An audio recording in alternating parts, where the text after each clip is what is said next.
नमस्कार। कनक भाई पटेल ने पूछा है, इच्छा, वासना और तृष्णा को मिटाने का उपाय कृपया बताएं, क्योंकि तृष्णा के कारण ही सब परेशानियां हैं। और इसी तरह का एक प्रश्न आदर्श सिंह भी पूछते हैं। आदर्श ने पूछा है कि आचार्य जी, इच्छा कैसे समाप्त होगी, कृपया बताएं।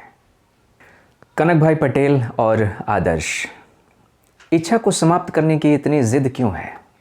क्या इच्छा हमारी शत्रु है? यदि आप इच्छाओं को मिटाने की जिद करेंगे तो जीवन भी मिट जाएगा, क्योंकि इच्छाएं जीवन को चलाने वाली मैकेनिज्म हैं। आप सोचिए कि आपके शरीर में शक्ति की कमी हो गई और शरीर को भोजन की इच्छा ना हो, तब क्या होगा? शरीर में जल की कमी हो गई और शरीर को पानी की इच्छा ना हो, तब क्या होगा? क्या जीवन खतरे में नहीं पड़ जाएगा? आप सड़क पर जा रहे हैं और सामने से आने वाली गाड़ी आपको टक्कर मारने वाली है, तो क्या वहाँ आपको बचने की इच्छा नहीं होगी?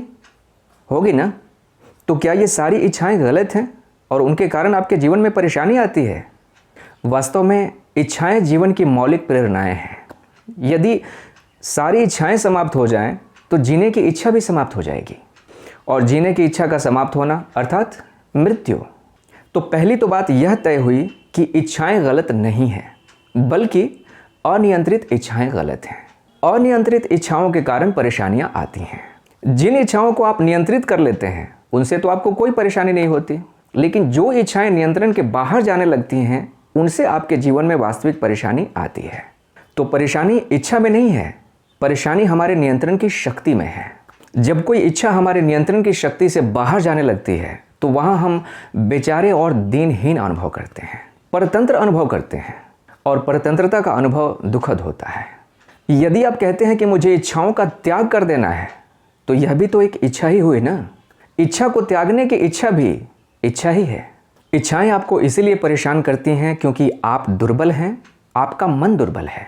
तो अभी आपके भीतर सारी इच्छाएं आपके बिना प्रयास के उठती हैं, और चूंकि इच्छाएं मजबूत हैं और आप दुर्बल हैं, तो इच्छाएं आपको अपने साथ घसीट ले जाती हैं। और घसीटा जाना किसे अच्छा लगता है? इसलिए आप इच्छाओं को कोसने लगते हैं। तो इच्छाओं को कोसने की बजाय अपनी शक्ति को बढ़ाना है, जागरण को बढ़ाना है, सजगता और होश को बढ़ाना है। अपने को इतना सबल बनाना है कि आप अपनी मर्जी से कोई इच्छा पैदा कर सकें, और जब आप कोई इच्छा पैदा करें तो उस इच्छा को पूरा करने का सामर्थ्य भी आपके भीतर मौजूद हो। तब वह इच्छा एक अनियंत्रित इच्छा नहीं होगी, बल्कि आप उस इच्छा के स्वामी होंगे, क्योंकि आपने सोच समझकर और अपने विवेक से उस इच्छा को पैदा किया है। ऐसी इच्छा कभी भी आपकी परेशानी का कारण नहीं बनती है। कृष्ण ने गीता में कहा है ना कि यदि मन को जीता नहीं गया है तो ऐसा मन शत्रु होता है, किंतु यदि मन को जीत लिया गया तो वही मन मित्र हो जाता है।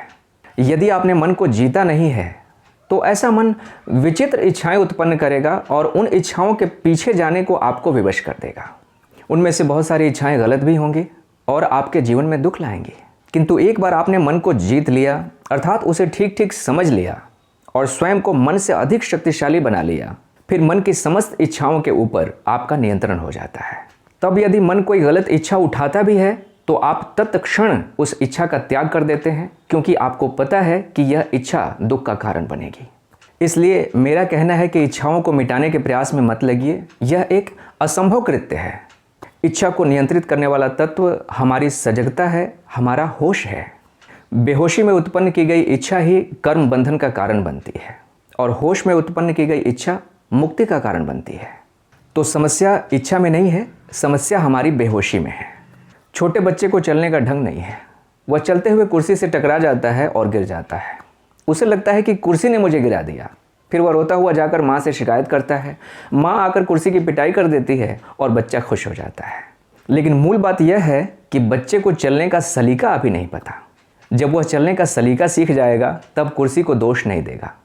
हमारी स्थिति भी कभी कभी बच्चों जैसी हो जाती है। हम अपनी दुर्बलता को स्वीकार करने की बजाय इच्छाओं को दोष देने लगते हैं, मन को कोसने लगते हैं। इच्छाओं को यदि आप समर्थन ना दें तो हर इच्छा निष्प्राण है। अतः यहाँ से आगे अब अपना दृष्टिकोण बदलना है। इच्छाओं को कोसना नहीं है, बल्कि स्वयं को मजबूत बनाना है, अपना जागरण बढ़ाना है, बेहोशी घटानी है। जैन परंपरा में शिष्य गुरु से पूछता है कि बुद्धत्व से पहले आप क्या करते थे? गुरु उत्तर देता है, जंगल से लकड़ियाँ लाता था और कुएं से पानी भरता था। फिर शिष्य पूछता है कि बुद्धत्व के बाद आप क्या करते हैं? गुरु कहता है, जंगल से लकड़ियां लाता हूं और कुएं से पानी भरता हूं। शिष्य को यह बात पहेली की तरह लगती है। वह गुरु से पूछता है कि फिर आत्मज्ञान के बाद बदला क्या? गुरु समझाता है कि मन की गुणवत्ता बदली है। जो चीज़ें पहले बेहोशी में करता था उन्हें अब होश में रहकर करता हूँ। इसलिए होश बढ़ाना है, इच्छाओं को नहीं मिटाना है।